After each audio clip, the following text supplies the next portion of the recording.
addunyaan immoo kana laalee raawwatee galii guddaa nu galchaa nuyi bor. Addunyaa irratti iddoowwan akkasii hedduun argaman muraasa. Kun uumaatu nu badhaasa. Waan uumaan nu kenne kan immoo eeggannee kunuunsinee.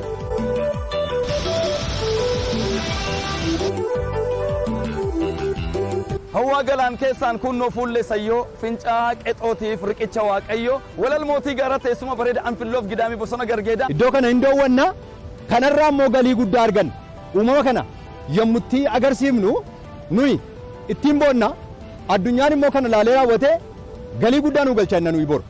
Galii guddaadha madda galii keenyaati. Oromiyaadhaan madda galiiti. Ijoollee keenya immoo dhaalchifnee madda galii akka isheen taate beettee kan akka isheen eeggattu. Mootummaanis bukkee akka dhaabbatu dhaamsa dabarsa. Turizimiin guddinaaf dinagdee biyya tokkoo keessatti shoora olaanaadha kan inni qabu. Qabeenyi kun qabeenya biyyaaf qabeenya hawaasaati. Qabeenya dachee waaqni dachee kana badhaasedha. Hawaasni beekaaf wallaala xinnaaf guddaa kunuunfachuu qaba akka qaroo ijasaatti ilaallachuu qaba. Turizimii yoo babal'atee gama hawaasummaatiin wanti nu fayyadu iddoo bashannanaa nuuf ta'uu danda'a. Iddoo aadaa keenya agarsiifan inni kan biraan dargaggoonni keenya illee iddoo oolmaa dhabanii kan jiran yeroo ammaa kana xiyyeeffannoo mootummaa keenya dargaggoota wajjin misoomuudha waan ta'eef dargaggoota keenyaaf iddoo oolmaa ta'uus hin danda'a. Kanaaf qabeenyi kun qabeenya keenya waan ta'eef gama mootummaatiin mootummaan gama isaatiin misoomsuun daandii itti nuu qopheessuun abbaa qabeenyaa yookaan investeroota garaagaraa irratti nu affeeruudhaan asirratti hojii dhabaadhaaf illee hojii nu uumuu hin danda'a waan ta'eef nus akka uummataatti hirmaannaa keenya karaatti mootummaan nurraa barbaadu gahee keenya hin baanna hin kunuunfanna waan. Godinni kun paarkii gurguddaa lama qaba. Paarkiin biyyaalessaadhaatii walal yoo xiqqaate hektaara 150 ol irratti jiru as keessatti argama. Paarkii kana keessa bineeyyii gosa adda addaa addunyaa irratti hin argamne illee kan keessatti jiran. Karaa kan biraatiin dhiyeenya kana kan baname paarkii Hinee Birbirtuu jira. Asitti kan argamnu immoo fincaa'aa seena qabeessa akka godina Qellee Wallaggaatti aanaa lama gidduutti argamu. Sadii Canqaa fi Hawaa Galaan gidduutti argamu. Fincaa'aa qexooti. Fincaa'aan kun fincaa'aa guddaadha. Fincaa'aan akkasii hedduutu jira. Fincaa'aan meexxii jira.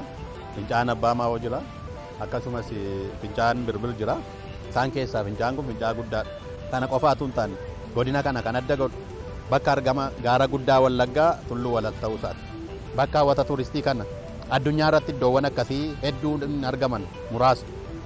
Kun uumaatu nu badhaasa.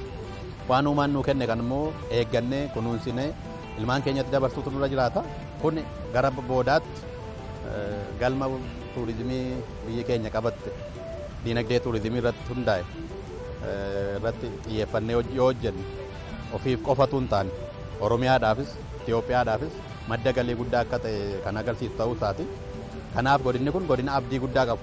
Hawwata tuuristii guddaa galii biyya kanaaf galchu hojjechuun hin danda'ama. Kanaaf daandii barbaada, aksesii misoomaa barbaada.